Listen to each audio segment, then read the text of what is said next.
adalah kunci, katanya begitu. Dan memang kenyataannya Lembaga Survei Indobarometer merilis hasil survei elektabilitas calon kepala daerah di Pilkada Jawa Barat tahun 2018 Kamis pagi. Berdasarkan pertanyaan terbuka terhadap pasangan calon gubernur dan calon wakil gubernur, dari 4 pasang calon gubernur dan wakil gubernur, elektabilitas pasangan Ridwan Kamil dan Ruzahnul Ulum atau Rindu unggul dari 3 pasangan calon lainnya. Elektabilitas pasangan Rindu 17,7%, disusul pasangan Deddy Mizwar dan Deddy Mulyadi 13,4%, diikuti pasangan Sudrajat dan Ahmad Syaiqo 3,3%, dan pasangan Hasanuddin Anto Hairlian 0,5%. Direktur Indobarometer Muhammad Khodari mengatakan alasan responden memilih bermacam-macam. Pemilihan yang memberikan alasan dekat dengan rakyat, mampu bekerja, tegas, intelek, berpengalaman dan bijaksana, lebih banyak memilih Ridwan Kamil. Sementara karena alasan berwibawa, ramah, orangnya baik, bersih dari korupsi, jujur, taat beragama, dan sederhana, responden lebih banyak memilih Deddy Mizwar. Namun Khodari mengatakan, semua bisa berubah seiring dinamisnya para pemilih di Jawa Barat. Kita lihat bahwa alasan orang milih gubernur itu sangat beragam. Masing-masing punya seleranya sendiri-sendiri, ya, punya seleranya sendiri-sendiri. Ada yang milih gubernur karena dianggap dekat dengan rakyat, ada yang karena tegas, karena berpengalaman. Dan ini adalah pertanyaan terbuka, bukan kita yang mau konstruksi. Ini jawaban asli dari masyarakat, jadi spontan dari masyarakat. Taat beragama. Survei Indobarometer ini dilakukan di 27 kabupaten kota di Jawa Barat dari tanggal 20 sampai 26 Maret 2018 dengan jumlah responden sebanyak 1.200 responden dengan margin error lebih kurang 2,83%. Ade Chandra, Daniel, Jak TV. Halo, selamat malam pemirsa. Senang sekali rasanya saya Wahyudi Ritonga kembali hadir dalam program Jelang Pilkada edisi Jumat 20 April 2018 dengan tema pertarungan sengit di pemilihan Gubernur Jawa Barat. Dan Anda juga dapat tersambung melalui sambungan telepon di 021-5155-111 dan Anda bisa langsung mengajukan pertanyaan dengan sejumlah narasumber kami yang sudah hadir di studio. Di antaranya yaitu Kang Adib Zain, selaku relawan Garda Aja Saiku atau GAS. Selamat malam. Selamat malam Mas Wahyu. Dan ada juga Kang Saan Mustafa selaku Ketua DPW Jabar Nasdem. Selamat malam Kang Saan. Malam. Selanjutnya ada pakar politik kita yaitu Bang Said Salahuddin. Selamat malam Bang Said. Ya pemirsa, kita akan memulai pertanyaan pertama langsung ke Kang Adib Zain.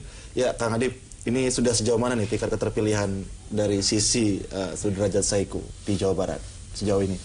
Iya, kalau kita lihat Sudrajat Saiku dari survei-survei, ya.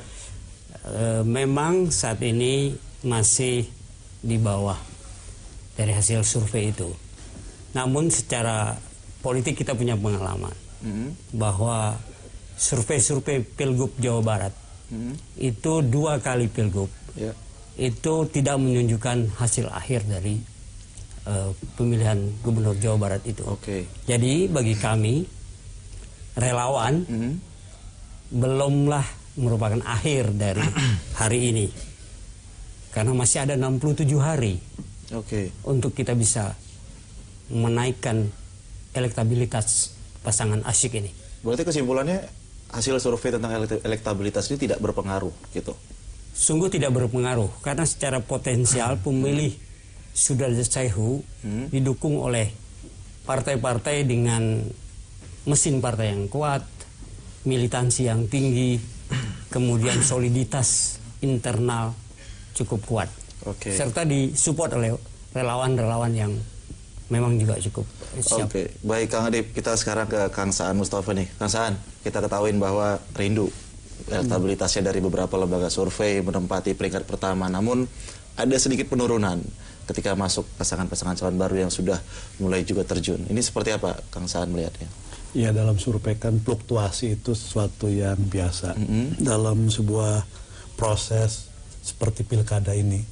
Tapi apapun hasilnya, apakah misalnya Rindu tetap di atas dan sebagainya, buat kami yang namanya survei itu kan bukan hasil dari sebuah pilkada. Survei itu kan potret hari ini itu yang bisa kita jadikan sebagai preferensi kami untuk tentu pertama melakukan evaluasi terhadap kerja-kerja pasangan calon maupun tim dari pasangan calon untuk terus melakukan langkah-langkah politik agar menjelang pemilihan di 27 Juni yang akan datang, pasangan ini terus konsisten bisa naik dan unggul di atas pasangan yang lain-lain. Tentu itu yang pertama. Dan yang kedua, hasil survei ini bisa dijadikan sebagai acuan kami untuk bisa bekerja lebih keras lagi secara politik. Kita ingin bekerja lagi secara politik dengan acuan survei, karena di situ kita bisa dapatkan data-data mana yang memang titik lemah kami, mana yang memang kami sudah relatif kuat dan sebagainya, itu kita jadikan sebagai acuan.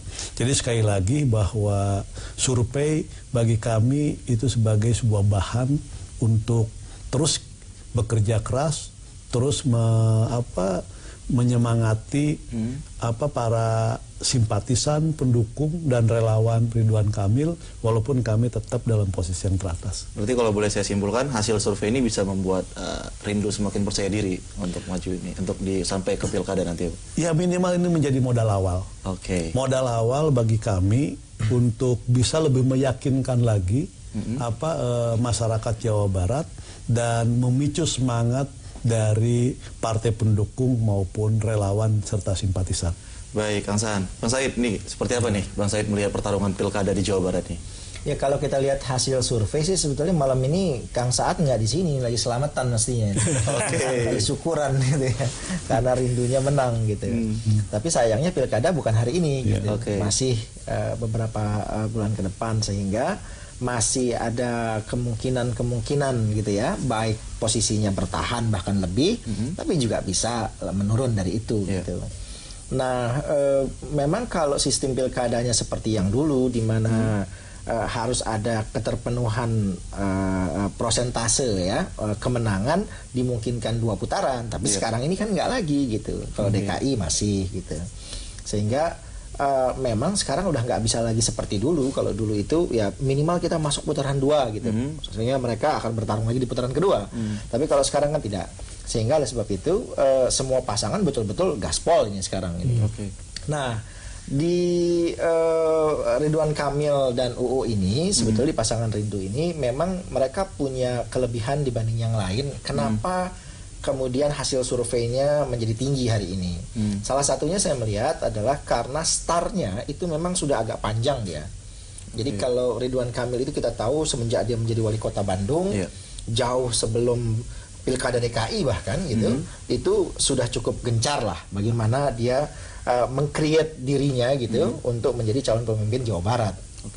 Nah, sehingga masyarakat sudah mulai menunjukkan ketertarikan dan simpati gitu jauh-jauh hari, sehingga jauh-jauh hari pula mereka sudah menetapkan pilihan, oh saya RK saja misalnya. Nah, belakangan kemudian ketika kita tahu polarisasi politik kita belakangan ini mulai diwarnai oleh kelompok-kelompok politik baru gitu, yang juga semakin terkonsolidasi, setidaknya muncul dari kegiatan-kegiatan keagamaan atau isu-isu yang sifatnya cenderung ke isu agama begitu.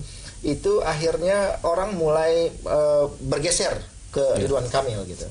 Tapi kemudian dia cerdas, dia mengambil calon yang juga boleh dianggap sebagai kelompok dari masyarakat Islam kultural di Jawa Barat ini gitu ya. UU yang diambil dari Tasikmalaya, ini orang juga memang dikenal agamis kira-kira begitu, dari partai juga berbasis masa Islam, sehingga kemudian akhirnya orang yang tadinya bergeser ke RK juga ada juga sebagian yang balik kembali, dan itu bertahan. Nah, sementara pasangan-pasangan yang lain, misalnya tadi pasangan Asik gitu, ini kan boleh dibilang pasangan yang ujuk-ujuk nih, ujuk-ujuk. Kita tahu sebetulnya tidak muncul nama Pak Sudrajat dulu. Dulu awalnya direncanakan adalah Deddy Mizwar dengan Ahmad Sayhu, tapi kemudian berubah posisinya. Nah, perubahan demi perubahan ini membuat masyarakat juga tidak cepat memastikan dia akan mendukung yang mana. Nah, kepastian masyarakat inilah yang tergambar dari hasil survei gitu. Nah, sementara saya melihat karena pilkada masih beberapa bulan lagi dan ada satu momentum besar di tanah air yang akan yang bisa mempengaruhi kira-kira fluktuasi suara di masing-masing pihak gitu. Yaitu Pilpres. Pilpres. Nah, hari ini misalnya kita tahu suara Asik itu masih relatif jauh tertinggal dari Rindu gitu ya.